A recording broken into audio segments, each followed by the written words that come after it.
खेल खत्म उस्मान, गन नीचे रख दे, कोई होशियारी नहीं वरना यही ठोक दूंगा। 3 सेकंड है तेरे पास। 1 2 नीचे रख देगा।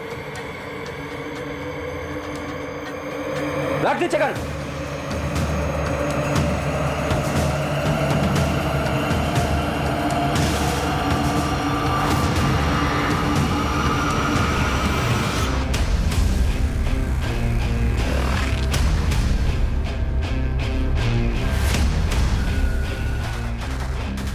मेरे पीछे टाइम और एनर्जी दोनों वेस्ट कर रहे हैं आप लोग। उस मनोज खोसला को उठाना चाहिए था आपको। पूनम के कहने पर तुमने किसे हायर किया था? इस सवाल का जवाब ये है कि ना तो मैंने किसी को हायर किया, ना ही पूनम के वाहियात ख्याल को पूरा करने में उसकी कोई हेल्प की। मैं सब कुछ बताऊंगा आपको, लेकिन आप मेरी बात पे यकीन नहीं करेंगे। आप रिसोर्सेज वेस्ट करेंगे, मेरे पीछे खबरी लगाएंगे, कॉल डिटेल्स निकलवाएंगे, लेकिन आपको मिलेगा कुछ नहीं, क्योंकि मैंने जो कुछ किया है बड़ी सफाई के साथ किया है। सर मैंने कुछ किया ही नहीं है। आप मनोज खोसला को उठाइए। ऐसा क्या जानते हो तुम मनोज खोसला के बारे में? शोर की दाढ़ी में तिनका, नर्वस है वो, उठाइए उसको। अच्छा, पूनम के बारे में एक बात और बताता हूं आपको मैं। पूनम गर्दन तक धसी हुई थी कर्जे में, 1 करोड़ से ज्यादा। वो सारा पैसा मनीष कार्ला नाम के बंदे से लेती थी। पूनम की गर्दन थी उसके हाथ में, तो पूनम के पास मनोज की गर्दन दबा के पैसे निकलवाने के अलावा कोई और रास्ता नहीं था। वो मनोज खोसला पे जोर दे रही थी कि वो फ्लैट बेचकर हिस्सा दे दे। फ्लैट की कीमत थी 1 करोड़ 25 लाख। मनोज, मुझे सिर्फ पैसे चाहिए, एनी हाउ जरूरत है मुझे। अब चाहे तुम मार्केट रेट पे 50% कैश दो या फिर फ्लैट बेचकर मुझे पैसे दो। इतना सब कुछ जानते हो तो ये बात पहले क्यों नहीं बताई गिरीश? सर आप इन्वेस्टिगेशन करते हैं तो थोड़ी बहुत इन्वेस्टिगेशन हम भी कर देते हैं। आपके ऑफिसर से जब बात हुई तब मैंने ठान लिया कि इस किलर को मैं भी ढूंढूंगा, और ढूंढना शुरू भी कर दिया। आपके ऑफिसर को मैंने संजीव का दूसरा नंबर दिया था, चेक कीजिए, देखिए। माहिरा तलवार को ढूंढिए सर, उसके चैट मैसेज चेक कीजिए। सर मैं दावे के साथ कह सकता हूं कि पूनम ने ये प्लान रचा ही नहीं। रूट दिखाने का कोई एंगल था ही नहीं। सर ये बात तो कोई भी अपनी परेशानी में अपने पर्सनल भड़ास निकालने के लिए कर सकता है, और पूनम ने भी सिर्फ और सिर्फ सोचा ही था, और वो इसलिए क्योंकि वो काफी डिस्टर्ब थी अपने पति और माहिरा के अफेयर को लेकर। आप मनोज खोसला को उठाइए, शायद कोई ठोस लीड दे दे आपको। और वैसे मैं तो आपके लिए अवेलेबल हूं 24/7। Thank you.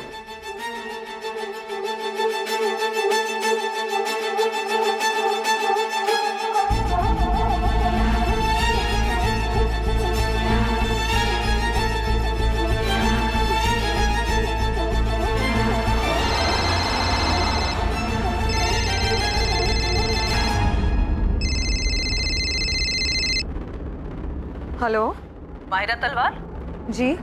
मैं असिस्टेंट सब इंस्पेक्टर आरती त्रिवेदी बोल रही हूँ। जी बताइए। बात करनी है तुम कब आ सकती हो रसिक विहार पुलिस स्टेशन? मैम कल मेरा वीकली ऑफ है तो मैं कल आ सकती हूँ। ठीक है, सुबह 10:30 बजे रसिक विहार पुलिस स्टेशन।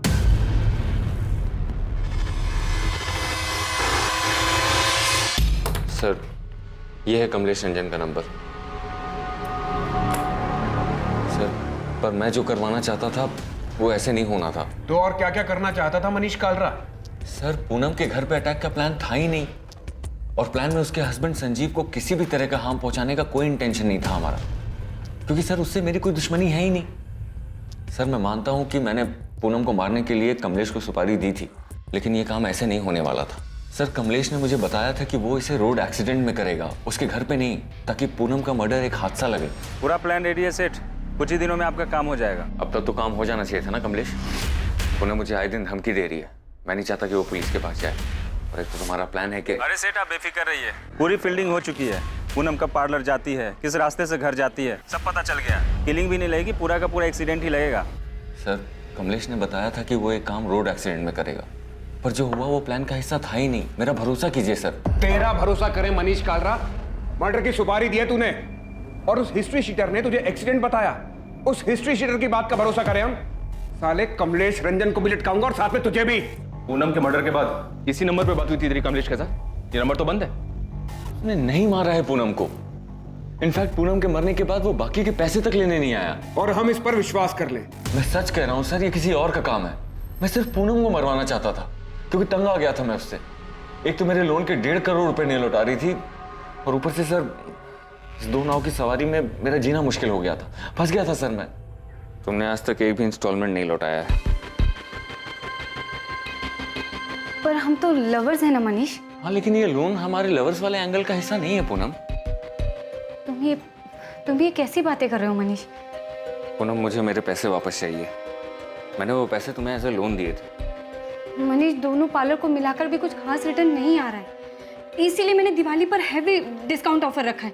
क्या पता बिजनेस पिक कर जाए। और ये बात तुम्हें मुझसे ज्यादा अच्छे से पता है कि मार्केट स्लो डाउन है। इसलिए तो पैसे वापस मांग रहा हूँ पूनम। मैं मार्केट से अलग नहीं हूँ, मुझे भी पैसों की जरूरत है। पर अचानक ये पैसों की बात कहाँ से आ गई मनीष? क्या मैं तुम्हें वो सब कुछ नहीं दे पाई जो तुम्हें खुशी दे सके, जो तुम्हें चाहिए था? तो मुझे कोई एक तरफा नहीं मिला है पूनम, तुम्हें भी मुझसे वो सारी खुशियां मिली हैं। तुम्हें हो क्या गया है मनीष? पूनम, आज के बाद हम ऐसे नहीं मिलेंगे। आज ही आखिरी था। आज के बाद इट्स स्ट्रिक्टली बिजनेस। तुम प्लीज मेरे पैसे लौटा दो और भूल जाओ कि हमारे बीच में कुछ हुआ भी था। Avantika, am I right? उसी की वजह से तुम मेरे साथ ये कर रहे हो ना? तुम तो गए मनीष। बेस्ट लॉयर हायर करूंगी और रिद्धि मेरे साथ रहेगी, और एलिमनी में इतना पैसा मांगूंगी ना कि तुम सड़क पर आ जाओगे। अवंतिका, मैं सिर्फ सो रहे थे ना उसके साथ? मैं बहक गया था अवंतिका। पूनम बस मेरी क्लाइंट है। लेकिन अब तुम उसके क्लाइंट हो, होटल में उसके साथ गुलछर्रे उड़ाते हो ना। अब ये बात मैं सबको बताऊंगी, रिद्धि को भी और कोर्ट को भी। अवंतिका, हम बस फिजिकल हुए थे। एक बार डाइवोर्स हो जाता फिर मैं भी ढूंढ लूंगी किसी, सिर्फ फिजिकल होने के लिए। अवंतिका, चिल्लाओ मत, रहो उसी के पास। शादी करो या बाहर में जाओ, मैं तुम्हें रास्ते पर ला दूंगी, बर्बाद करके छोड़ूंगी। अवंतिका को अचानक सब कुछ पता चल गया, इसलिए अचानक तुम मुझे छोड़ रहे हो। अवंतिका मेरी वाइफ है, मेरी फैमिली है, और हम दोनों के बीच में जो हो रहा है वो कभी खत्म नहीं हो सकता मनीष। तुम कैसी बात कर रही हो पूनम?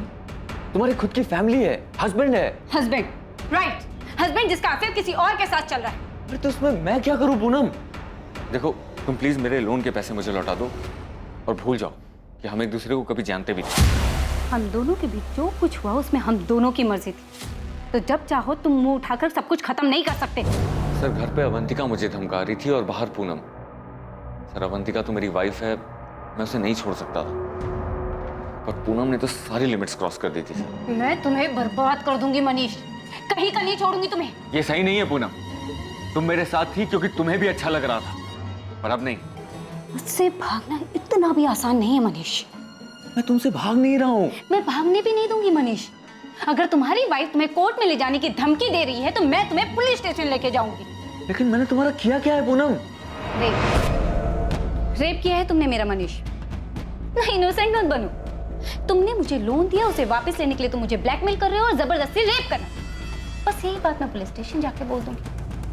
तुम ऐसा नहीं कर सकती पूनम। मैं बिल्कुल कर सकती, इनफैक्ट मैं ऐसा ही करूं। मैं दोनों के बीच में पिसता जा रहा था सर, लेकिन अपनी फैमिली की कसम खा के कह रहा हूँ कि मैंने ये नहीं करवाया। ये डिसाइड हुआ था कि कमलेश इस हादसे को एक्सीडेंट का रूप देगा, पर यहाँ तो रॉबरी और मर्डर हुआ है सर। सर, ये किसी और का काम है। सर, अभी जो नंबर मैंने आपको दिया था सर, जब पूनम के मर्डर की खबर आई थी ना, तो मेरी इसी नंबर पर कमलेश से बात हुई थी। ये क्या कर दिया कमलेश? दिमाग खराब हो गया है। ये खबर पढ़ के मैं खुद हैरान हूँ सेठ। तुमने क्या कहा था? उसका एक्सीडेंट होगा। अरे सेठ, हमने कुछ किया ही नहीं है। झूठ मत बोलो। मैं क्यों झूठ बोलूंगा सेठ? मैंने सुपारी उठाई, काम किया होता तो आपको फोन करता, बैलेंस पेमेंट लेने आता, और हमने तो एक्सीडेंट सोचा था ना, पर किसी टेढ़ी खोपड़ी ने घर में घुस के मार दिया तुम्हें। सर, मैं कसम खा के कह रहा हूँ कि मैंने सुपारी दी थी, लेकिन प्लान एक्सीडेंट का ही था। साले, तेरे जैसे मास्टरमाइंड और कमलेश जैसे हिस्ट्री शीटर पर भरोसा करने लगे ना, तो हमें नौकरी छोड़ के घर बैठ जाना चाहिए।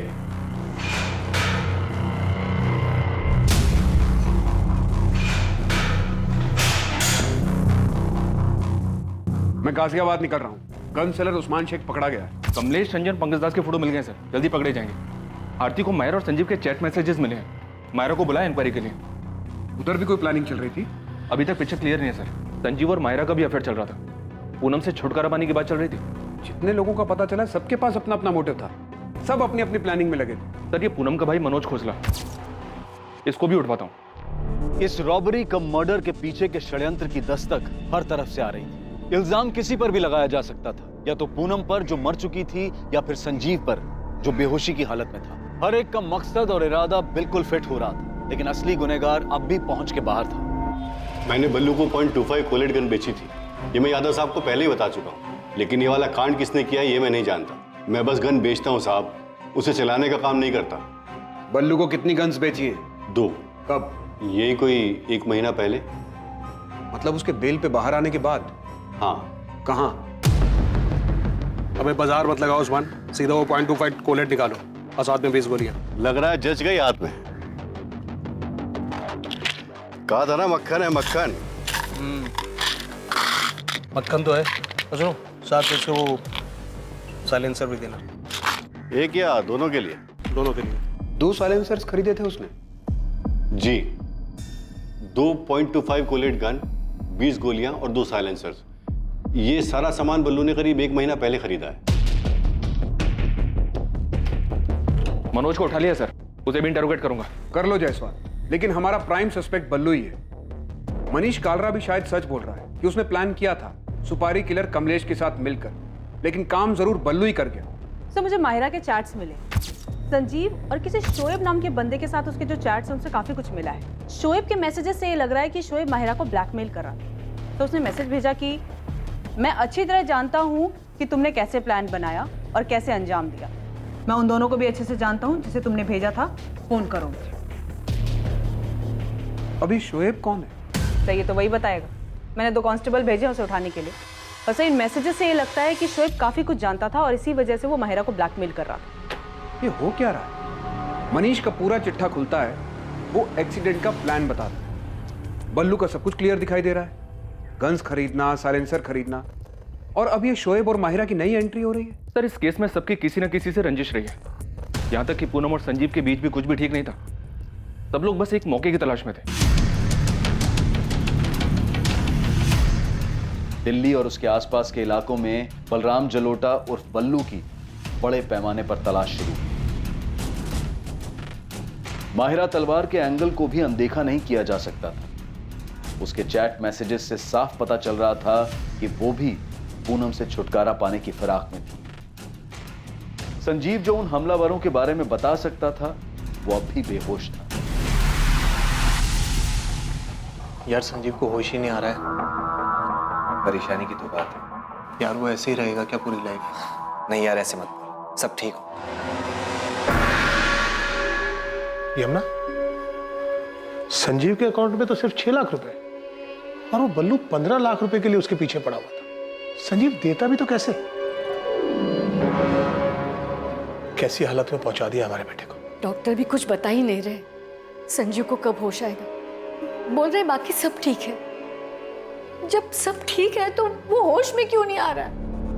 संजीव चोपड़ा के माता पिता इस बात से चिंतित थे कि संजीव को कब होश आएगा और कब उसकी हालत फिर पहले जैसी सामान्य होगी। वहीं दूसरी ओर पूनम के माता पिता अब भी अपनी बेटी को खोने के गम से उभर नहीं पाए थे, और ना ही उनके परिवार को यह अंदाजा था कि संजीव और पूनम के बीच वास्तव में हालात कितने बिगड़ चुके थे। हाँ, मेरे और पूनम के बीच में फ्लैट को लेकर नोकझोंक हुई थी, लेकिन इसका मतलब ये नहीं है सर कि आप उसके मर्डर को लेकर के मुझ पे शक करें। मैंने संजीव का नाम लिया, इसलिए आप मुझसे पूछताछ कर रहे हैं। तुमने संजीव पर तो आरोप लगाया, पर अपने झगड़े के बारे में कुछ नहीं पता। अभी तुम ये बताओ, पूनम के साथ झगड़े की वजह कोई और भी थी क्या? बिजनेस में लॉसेस की वजह से पूनम को फ्लैट में हिस्सा चाहिए था। वो फ्लैट जो मेरे फादर पहले ही मेरे नाम कर चुके थे, और तुम उसे कुछ देना नहीं चाहते थे, और अब तो देने की जरूरत भी नहीं पड़ेगी। वो तो रही नहीं। कैसी बात कर रहे हैं आप? मैं अपनी बहन पूनम को क्यों मारूंगा सर? पूनम ने मुझे कॉल किया था ये बताने के लिए कि उसे संजीव से डर लगने लगा है। संजीव उसे मारने की प्लानिंग कर रहा है, और अब संजीव के फादर बीच में बल्लू का नाम घुसेड़ रहे हैं। सर आप ही सोचिए, बल्लू क्यों मांगेगा 15 लाख? एक्सटॉर्शन मांगने वाले को यह पता होता है कि सामने वाला पैसे दे पाएगा या नहीं दे पाएगा। संजीव का रियल एस्टेट का बिजनेस बिल्कुल ठंडा चल रहा था, और उधर पूनम, सर पूनम ने भी जो 3rd ब्रांच खोली थी अपने पार्लर की, उससे भी कोई खास रिटर्न नहीं आ रहा था। सर पूनम ने बहुत पैसे लोन पे लिए हुए थे, और लाखों रुपए तो उसने संजीव को दिया था। उसके पैसे भी रख लिए और उसका मर्डर भी कर दिया संजीव ने। मर्डर करने का प्लान हमें तुम्हारी बहन की तरफ से भी मिला है। मिला होगा सर, और भी बहुत कुछ मिला होगा। संजीव और पूनम के अफेयर्स भी मिले होंगे, लेकिन सच सामने है सर। आज संजीव जिंदा है और मेरी बहन मर गई। अगर मेरी बहन ने ये प्लान किया होता तो आज वो जिंदा हो। सर, आपको मेरे बारे में जो पता करना है, जिससे पूछताछ करनी है कर लीजिए, लेकिन सच यही है जो मैं कह रहा हूं। इन सब के पीछे संजीव है सर। गोली गलती से संजीव पे चल गई होगी और वो विक्टिम बन गया। कहो तो तुम्हारे और संजीव के सारे मैसेजेस दिखाऊं? काफी परेशान थे तुम दोनों। पूनम संजीव को नहीं छोड़ रही थी। तुम्हें लगा हॉस्पिटल नहीं जाओगी तो पुलिस के रडार से बच जाओगी। मैम, हॉस्पिटल जाती भी तो क्या करती? संजीव से मिलने से पहले मुझे 1000 सवाल के जवाब देने पड़ते। संजीव और मैंने कई बार डिस्कस किया कि हम आगे क्या करेंगे, लेकिन संजीव में कभी हिम्मत ही नहीं थी कि वो सीधा सीधा जाके पूनम से बात कर सके। तुम उसे बता क्यों नहीं देते कि तुम किसी और के साथ रहना चाहते हो? पूनम ना बहुत पॉसेसिव है। तो क्या मैं ये समझूं कि तुम मेरे साथ सिर्फ एंजॉयमेंट के लिए हो? ऐसा नहीं है मायरा, तुम बात समझने की कोशिश करो। पिछले 1-1.5 साल से मेरा बिजनेस बहुत डाउन चल रहा है और मैंने पूनम से बहुत सारे पैसे लिए और पूनम ने भी वो पैसे सामने से लोन पर उठाए। मतलब तुम उसे इसीलिए नहीं छोड़ सकते क्योंकि तुमने उससे पैसे लिए हैं? वो मुझे नहीं छोड़ेगी। बहुत खतरनाक औरत है। क्या कहा तुमने संजीव? क्या कहा? तुम्हें अलग होना? तुम्हें ये अचानक हो क्या गया है? जब से हम मिले तब से अब तक हम दोनों के बीच काफी कुछ बदल चुका है। साफ साफ बोलो, क्या कहना है? मैं जानता हूँ तुम्हारी लाइफ में, मेरी लाइफ में कोई है? तुम पीछा कर रहे हो मेरा ये मतलब नहीं था। तो फिर क्या मतलब था? क्या मतलब समझूं मैं कि तुम्हारे मतलब की कोई मिल गई है तुम्हें? नहीं। तुम अलग होने की सोच भी कैसे सकते हो संजीव? तुम्हारे लिए 50 लाख का लोन उठाया है मैंने और तुम बड़े आराम से हजम करके अलग होना चाहते हो मुझसे। नहीं, बस मैं सोच रहा था कि क्या वैसे भी हम दोनों एक दूसरे से खुश है क्या? सब समझ में आ रहा है मुझे, समझ भी आ रहा है और दिख भी रहा है। तुम्हें कोई खुश करने वाली मिल गई और तुमने एक बढ़िया सी खिचड़ी बनाई और मुझे सर्व कर। ऐसा कुछ नहीं है। और ऐसा होना भी नहीं चाहिए संजीव। अगर ऐसा हुआ तो तुम्हारा क्या हाल होगा तुम सोच भी नहीं सकते। इनडायरेक्टली मैंने उससे डिवोर्स की बात की तो उसके अंदर का भूत बाहर आ गया। अगर पूनम ही हमारी सारी दिक्कत है तो इस दिक्कत को जड़ से खत्म कर देते हैं। देखो, शहर में बहुत सारी रॉबरीज हो रही हैं और अभी तक कोई पकड़ा नहीं गया है, तो किसी एक रॉबरी में पूनम मर भी तो सकती है। नहीं मायरा, ये सॉल्यूशन नहीं है, इससे तो सब बर्बाद हो जाएगा। तो फिर हमें आबाद करने का कोई और प्लान है क्या तुम्हारे पास? मैं अपनी बात आगे बोल भी नहीं पाई थी कि संजीव ने सुनने से भी इनकार कर दिया। पर तुमने ये सोचा कि ये रॉबरी वाला प्लान काम कर जाए। हाँ, और उसका नतीजा मैं आज तक भुगत रही हूँ। जिसके मैसेजेस ट्रेस करके आप मुझ तक पहुंची हैं, शोएब, उसने उस दिन मेरी सारी बातें रिकॉर्ड कर ली थी और उसके बाद उसने मुझसे ज़बरदस्ती बहुत कुछ लिया है। मेरी इज्जत। शोएब कॉलेज में मेरा बॉयफ्रेंड था लेकिन अब नहीं है और ये बात उससे बर्दाश्त ही नहीं हो रही। वो मेरा पीछा करता है, उस रिकॉर्डिंग से मुझे ब्लैकमेल करता है। मेरी कुछ लाइफ ही नहीं बची है।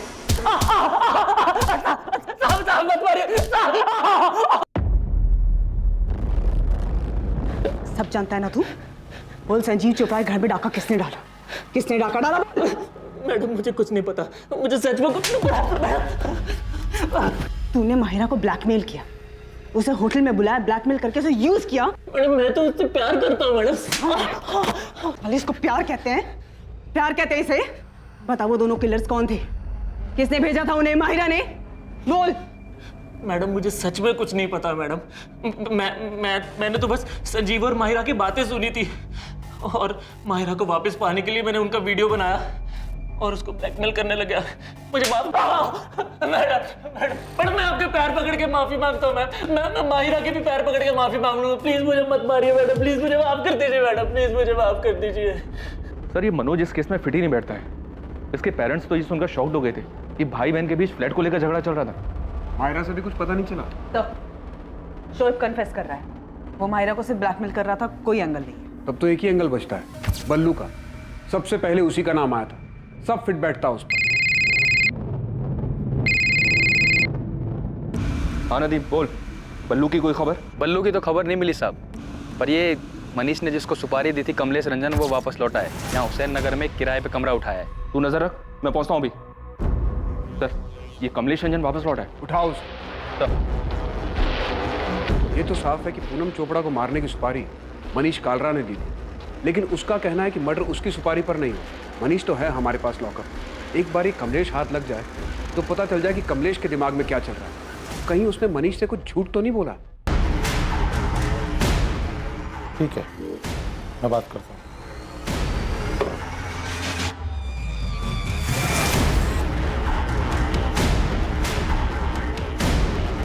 वो वाला कमरा है साहब।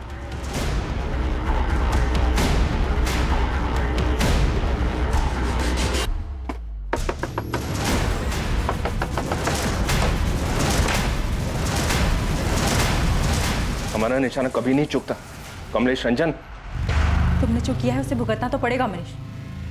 तुमने अपनी कब्र खुद खो दी है। माफ कर दो मुझे, मैं तो बस सब पहले जैसा ठीक करना चाहता था। पहले जैसा अब कुछ नहीं रहा मनीष, सब कुछ बिगड़ चुका है। ये दरार तुमने पैदा की, खूनी बन गए हो तुम। कहाँ है तेरा साथी पंकज? पता नहीं साहब, ये कांड होने के बाद हम अपने अपने रास्ते निकल गए। उसके बाद बात नहीं हुई हमारी। वो कोलकाता की तरफ गया था। कैश कितना था और गहना कितना मिला? काहे का कैश? अबे वो कमलेश, ज्यादा होशियारी मत कर, समझा? वो मनीष हमारे हाथ में है।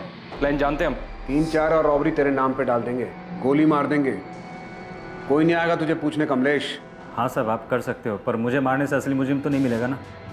मैं खुद हैरान हूँ। मनीष सेठ से सुपारी मैंने उठाया था। मैं और पंकज ये काम 16 तारीख को करने वाले थे। एक्सीडेंट के लिए हमने गाड़ी भी जुगाड़ लिया था, पर उससे पहले ही 14 की रात को कोई ये कांड कर दिया। तो सुपारी गैंग में तुझे खबर नहीं मिली कि एक ही आदमी की डबल सुपारी बट रही है? नहीं पता चला साहब। जितनों को जानता हूँ पूछ पूछ के थक गया हूँ।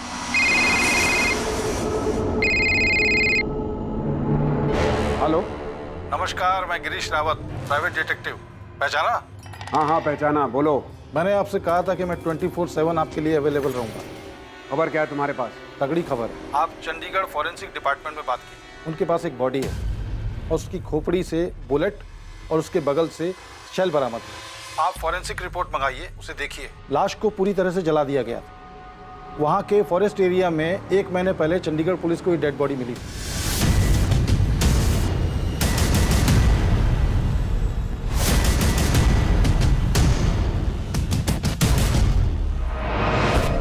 ये चंडीगढ़ वाले मर्डर केस में बुलेट .25 कॉलेट गन से चलाई गई थी। तुम्हें कैसे मालूम कि .25 कॉलेट गन हमारे केस में भी शामिल है? Thank you inspector. आप तो तारीफ करेंगे नहीं तो सोचा मैं ही थैंक यू बोल देता हूँ। वैसे ये इन्फॉर्मेशन मुझे अपने चंडीगढ़ नेटवर्क से मिली थी और आज तक चंडीगढ़ पुलिस को ये नहीं मालूम कि ये डेड बॉडी किसकी है। शायद ये इन्फॉर्मेशन आपके कुछ काम आ जाए। 2 .25 कोलेट गन, 20 गोलियां और 2 साइलेंसर्स। ये सारा सामान बल्लू ने करीब 1 महीना पहले खरीदा है। जी सर, जंगल में मिली थी बॉडी। 17 सितंबर की बात है। एकदम जली हुई कंडीशन में। आज तक पहचान नहीं हो पाई विक्टिम की। वैसे पहचानना मुश्किल है। ये मर्डर बलराम जलोटा उर्फ बल्लू का ही काम होगा। हाँ, दिल्ली पुलिस हेडक्वार्टर से वांटेड लिस्ट आई, उसमें फोटो मिला है उसका। बल्लू हमारे यहाँ से वांटेड है, murder cum robbery case. Murder में यहाँ जो गन यूज हुई है वो .25 कॉलेट गन है। शायद तुम्हें भी यही मिला। हाँ, यही है। बुलेट विक्टिम के स्कल से रिकवर हुआ था और सेल भी वहीं पास में पड़ा था। FSL के पास ही है वो, और रिपोर्ट दी है उन्होंने कि गोली .25 कॉलेट गन से ही चली थी। मुझे FSL से वो बुलेट चाहिए। मेरा ऑफिसर अंकुर सिन्हा ये कोऑर्डिनेट करेगा। बुलेट आपको मिल जाएगी सर। क्राइम सीन और बंट बॉडी के फोटो भी हैं हमारे पास, पर बॉडी हमने क्रिमिनेट कर दी है। पर विक्टिम का DNA प्रिजर्व्ड है। आइडेंटिटी ट्रेस करने में दिक्कत इसलिए आ रही है क्योंकि कोई मिसिंग रिपोर्ट ही मैच नहीं हो पा रही है। एक अनजान आदमी की चंडीगढ़ में हुई हत्या और उस हत्या में इस्तेमाल की गई गन का संजीव और पूनम के घर पर हुई डकैती और हत्या के केस से निश्चित तौर पर संबंध था। मगर इन कड़ियों को जोड़ पाना और प्राइम सस्पेक्ट बलराम जलोटा और बल्लू तक पहुंच पाना पुलिस के लिए आसान साबित नहीं होने वाला। इस मामले में हॉस्पिटल से अभी कुछ और चीजें सामने आनी थी, जहां संजीव चोपड़ा धीरे धीरे रिकवर हो रहा था। सर, एक गुड न्यूज है। ये खबर मैंने आपको पहले इसलिए नहीं दी बिकॉज मैं आपको डिसअपॉइंट नहीं करना चाहता था। संजीव चोपड़ा को होश आ गया डॉक्टर? जी हाँ, 3 दिन पहले। अब संजीव बात करने की कंडीशन में है, लेकिन मैं आपको 5 मिनट से ज्यादा अलाउ नहीं कर सकता। इन्वेस्टिगेटिंग टीम को उम्मीद थी कि संजीव चोपड़ा होश में आकर उन्हें हमलावरों के बारे में बताएगा, कोई जानकारी या सुराग देगा। लेकिन क्या वाकई ये जानकारी कुछ अलग साबित होने वाली थी, जो कि इन्वेस्टिगेटिंग टीम को पहले से नहीं पता था? संजीव,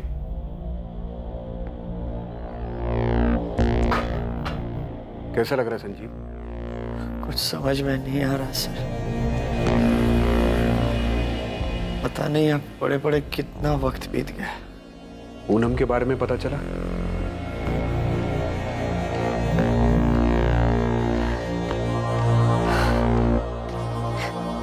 मुझे यकीन नहीं हो रहा मैं कैसे बच गया। तुम्हारे फादर ने तुम्हारे कजन बल्लू का नाम लिया, वो धमका रहा था तुम्हें। हाँ सर,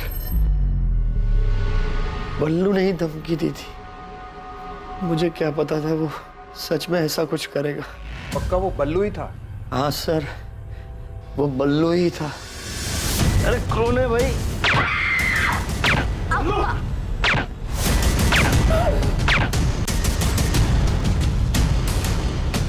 बल्लू ने मुझसे 15 लाख रुपए मांगे थे। मुझे क्या पता, नहीं दूंगा तो अटैक करेगा। आपने पकड़ा बल्लू को सर? जल्द पकड़ लेंगे, अब तुम आराम करो। बस यही कंफर्म करना था कि ये सब कुछ बल्लू ने किया है। सर, बल्लू पकड़ा गया? हर जगह पुलिस अलर्ट है उसके लिए, जल्दी पकड़ा जाएगा। आप संजीव का ख्याल रखिए।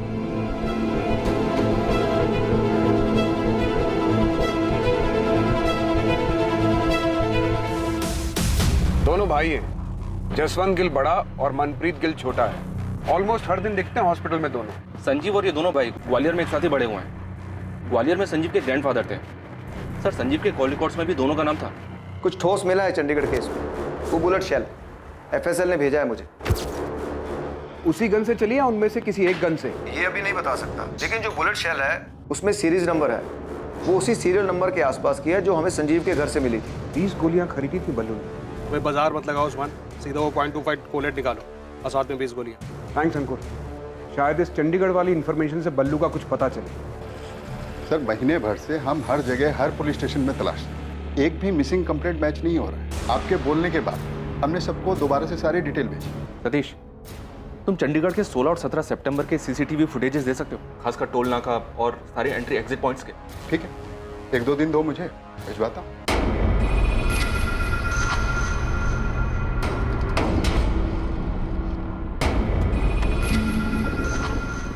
जसवंत, वो बंदा दिखाई दे रहा है तुझे? कौन?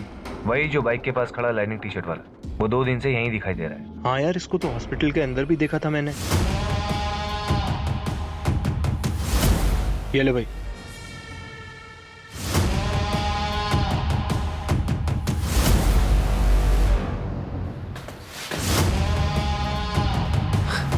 जसवंत, तुझे कुछ गड़बड़ लग रही है क्या? नहीं यार, लग तो नहीं। निकल जाए यहाँ से। नहीं, अभी नहीं जा सकते, अभी हम लोग रेडार में। हाँ, मनप्रीत और जसवंत संजू के बचपन के दोस्त हैं। हाँ, पूछा था मैंने, बताया उन दोनों ने। और आप उनके बारे में क्यों पूछ रही हैं? ऐसे ही पूछताछ करने की तो आदत है हमारी। वैसे धनीराम जी, आप मुझे बताइए कि जसवंत और मनप्रीत को कैसे पता चला कि संजीव हॉस्पिटल में है और उसकी वाइफ पूनम की डेथ हो गई है? आपने फोन किया था? जी नहीं, उन्होंने फोन किया था। सर, चंडीगढ़ के सीसीटीवी फुटेजेस के तकरीबन 60% फुटेजेस स्कैन कर रही हैं, पर बल्लू कहीं भी नहीं दिख रहा है। डबल मर्डर केस में बल्लू पकड़ा गया, अंडर ट्रायल था। 2 महीने पहले वो बेल पर बाहर आया था। पहले महीने वो रेगुलर गाजियाबाद जेल में जाके हाजिरी देता रहा। उसके बाद वो वहां नहीं गया। 14 सितंबर लास्ट डेट थी जब वो हाजिरी देने गया था। उसके बाद से बल्लू किसी को दिखाई नहीं दी। संजीव के घर कांड होने के बाद ना हमें दिखाई दे रहा है, ना चंडीगढ़ के सीसीटीवी फुटेज में दिखाई दे रहा है। ऐसे कहां जा सकता है कि किसी को दिखाई ना दे? एक काम करो, संजीव के दोनों दोस्त जसवंत और मनप्रीत, इनको उठा लो। क्या पूछना है बाद में देखेंगे। जी सर। और बल्लू की माँ उषा, देखते ही गोली मार दीजिए बल्लू को। मेरा बेटा नहीं है वो। उनको उठाना नहीं, उनका डीएनए सैंपल चाहिए। बल्लू किसी को दिखा नहीं और शायद अब दिखेगा भी। आपको मेरा डीएनए सैंपल चाहिए? आपका भी और आपके हस्बैंड धीरज जलोटा जी का भी। क्यों? उषा जी, हमें डाउट है कि बल्लू मर चुका है। इन्वेस्टिगेटिंग टीम को अपराध का षड्यंत्र समझ आने लगा था। क्या हुआ यमुना? वो पुलिस जसवंत और मनप्रीत को लेके गई। अब पुलिस को जसवंत और मनप्रीत से क्या चाहिए?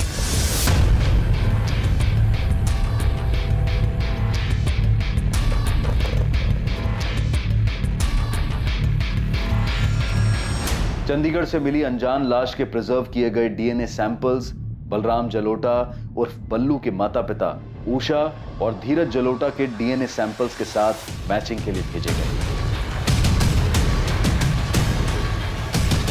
बैठ जाओ।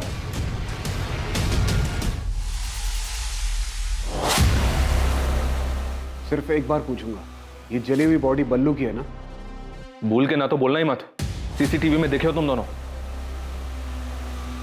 हमारी मार झेल नहीं पाओगे, फिर आवाज नहीं, चीख निकलेगी।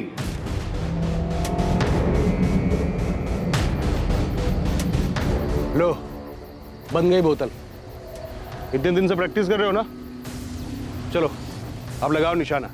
बाएं आंख बंद करो, 1 2 3 में बोतल धड़ाम। और इतनी पास में बोतल बांधा है कि आसानी से बोतल फूटनी चाहिए, ठीक है? और टेंशन मत लो, इसमें ये साइलेंसर लगा है, किसी को सुनाई नहीं देगा, किसी को कुछ पता नहीं चलेगा। 3 तक गिनती में बोतल धड़ाम। 1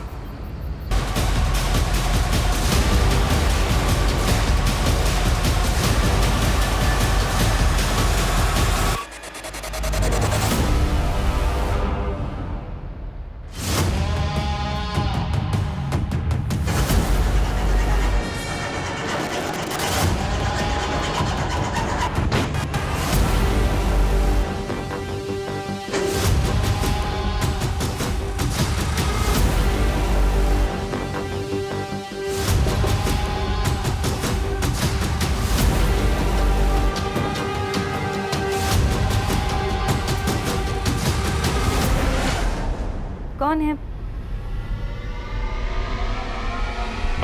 कौन है ओए? कौन है? सर, प्लान हमारा नहीं था सर। हमें तो सिर्फ पैसे मिलने वाले थे और घर में कोई लूट भी नहीं हुई थी। सर, प्लान हमारा नहीं था सर। हमें तो सिर्फ पैसे मिलने वाले थे और घर में कोई लूट भी नहीं हुई थी। तो चेक साइन कर देना यार संजीव। संजीव लाले पड़े, कब से तेरा होश में आने का इंतजार कर रहे थे। मेरी ये हालत तेरी वजह से हुई है मनप्रीत। लेकिन काम तो हो गया ना यार, देख। काम हो गया, अब पता नहीं कभी उठ भी पाऊंगा या नहीं। बोलता है काम तो हो गया। बोल संजू, क्या काम है? तेरे लिए जो भी होगा सब कर दूंगा। पूनम को मारना है। डाइवोर्स दे दे। पूनम ना मुझे डाइवोर्स देगी ना मुझे छोड़ेगी। पहले वो सारे पैसे लौटा दो जो मैंने तुम्हें लोन पर उठा कर दिए, उसके बाद इस कोठी पर मेरा नाम लिखवा दो। तो पूनम भरोसा करो मुझ पर, मैं डाइवोर्स के बाद में भी पैसे लौटा दूंगा। बेवकूफ समझाया क्या तुमने मुझे संजीव? हाँ, मनीष का लोन मेरे सर पर है तो इस बात का फायदा उठाकर तुम मुझे छोड़कर वो माहिरा के साथ चले जाओ। पर यू नो व्हाट, मैं तुम दोनों को देखकर ना तो खुश हो पाऊंगी ना डाइवोर्स दे, जिंदगी बर्बाद कर दूंगी, रगड़ दूंगी तुम्हें। और ऐसा करने से तुम्हारे कलेजे को ठंडक पहुंचेगी। चाहे कुछ भी हो, तुम्हें आराम से नहीं। और रही बात डाइवोर्स की, तो सोचना भी मत। हटा देंगे तुम्हारे रास्ते से काटा। हमको क्या मिलेगा? तू बता। 15 लाख दिए, लेकिन तू ये कांड नहीं करेगा। तो तुम करोगे? मेरे 2 दोस्तों को तैयार कर, गन चलाने की ट्रेनिंग दे, वो करेंगे कांड। ऐसा तभी तो पुलिस को लूट और रॉबरी का केस लगेगा और मैं बोलूंगा कि तू एक्सटॉर्शन के पैसे के लिए मेरे पीछे पड़ गया था। तो पुलिस के रडार में आएगा ही नहीं और पुलिस तुझ तक पहुंच नहीं पाएगी। देखो, शहर में बहुत सारी रॉबरीज हो रही है और अभी तक कोई पकड़ा नहीं गया है, तो किसी एक रॉबरी में पूनम मर भी तो सकती है। एक तरफ पुलिस को लूट और रॉबरी का केस लगेगा और दूसरी तरफ तेरा नाम आएगा एक्सटॉर्शन। पुलिस किसी नतीजे पर पहुंच नहीं पाई और थोड़े दिनों में अपने आप ये केस बंद हो जाएगा। धन्य हो मेरे भाई। मैं सोच रहा था कि अपने खानदान में सिर्फ क्रिमिनल बुद्धि ना मेरे पास ही है, लेकिन तुम तो मुझसे भी आगे की सोच रहे हो। कमाल है। जसवंत और मनप्रीत को सिखा गन कैसे चलाते हैं। गन पर साइलेंसर होना चाहिए। टेंशन मत लो, हो जाएगा। कब करना है फाइनल डेट बता। तू गन का इंतजाम कर, ट्रेनिंग दे, डेट में बता दो।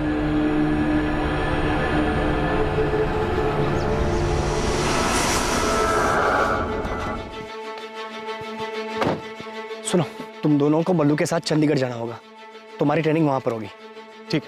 और मनप्रीत, तुम्हें मुझ पर गोली चलानी है। बल्लू तुम्हें बताएगा कि मुझे गोली कहाँ लगनी चाहिए, जहाँ लगने से मैं सेफ रहूंगा। और ध्यान से, कोई रिस्क नहीं चाहिए। Don't worry. और जसवंत, बल्लू तुम्हें बताएगा कि पूनम को गोली कहाँ लगनी चाहिए, जहाँ लगने से वो बचनी नहीं चाहिए। जिस दिन ट्रेनिंग खत्म होगी उस दिन बल्लू को गुरु दक्षिणा देना भूलना मत। गोली सीधे सर में लगनी चाहिए। बल्लू को मारना है? बचना नहीं चाहिए। लेकिन क्यों संजीव? क्योंकि बल्लू मेन सस्पेक्ट होगा और पुलिस उसे ढूंढने के लिए जमीन आसमान एक कर देगी। उसे मारने के बाद इतनी अच्छी तरह से जलाना ताकि कोई पहचान ना सके, और पुलिस के हाथों सस्पेक्ट लगेगा ही नहीं, केस अपने आप बंद हो जाएगा। कितने पैसे देने वाला था संजीव? सर 5 लाख, पर गलती हो गई मेरे हाथ से। 2 ही गोली चलानी थी, लेकिन गलती से 3 गोली चल गई संजीव पर, और वो भी गलत जगह। कौन है? तुझे ट्रेनिंग भी दी थी ना, 2 गोली बोला था, तूने 3 गोली चला दी।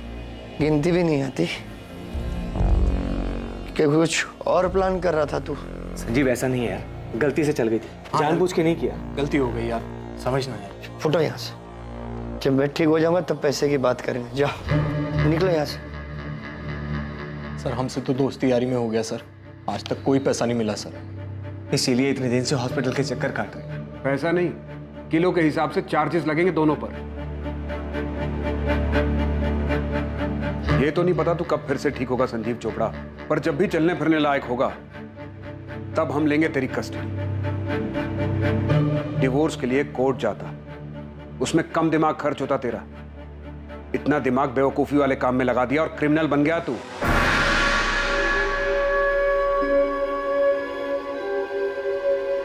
संजीव के माता पिता इस खुलासे से हैरान थे कि अपनी पत्नी से छुटकारा पाने के लिए उनके बेटे संजीव ने ऐसा क्रूर षड्यंत्र रचा। मैं शुरू से ही कह रहा था आप लोग कि ये सब संजीव का किया हुआ। माहिरा ने पूनम से छुटकारा पाने के लिए दिल्ली में हो रही रॉबरीज की आड़ में इस तरह से रॉबरी और मर्डर के बारे में सोचा था, लेकिन इन्वेस्टिगेशन में सामने आया कि असल में हुए अपराध में माहिरा की कोई भूमिका नहीं थी। डीएनए रिपोर्ट आ गई है सर, और मैच भी हो ही गया होगा। जी हाँ सर, वो जली हुई डेड बॉडी बलराम जलोटा और बल्लू की ही थी। ऐसी आपराधिक और खतरनाक बातें सोचने में हम इंसानों के दिमाग का कोई तोड़ नहीं। संजीव चोपड़ा, जसवंत गिल और उसके छोटे भाई मनप्रीत गिल पर बलराम जलोटा और पूनम चोपड़ा की हत्या के लिए आईपीसी की धारा 302 के चार्जेस लगे हैं। पुलिस संजीव के हॉस्पिटल से डिस्चार्ज होने का इंतजार कर रही है ताकि उसे कस्टडी में लिया जा सके।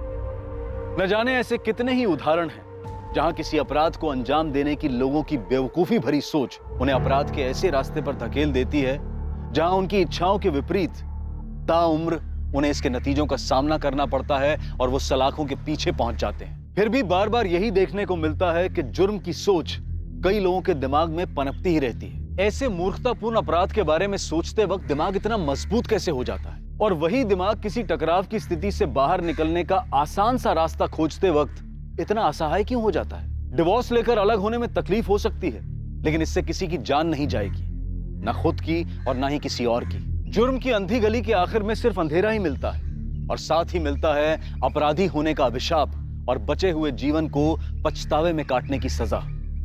Crime never page. अब मैं अनूप सोनी आपसे विदा लेता हूं। कल रात कौन बनेगा करोड़पति के करमवीर एपिसोड के बाद आपसे फिर मुलाकात होगी एक नए केस के साथ। और याद रखें, क्राइम और आपके बीच में सिर्फ इतना फर्क है कि आप कितने सतर्क हैं। सतर्क रहें, सुरक्षित रहें। जय हिंद।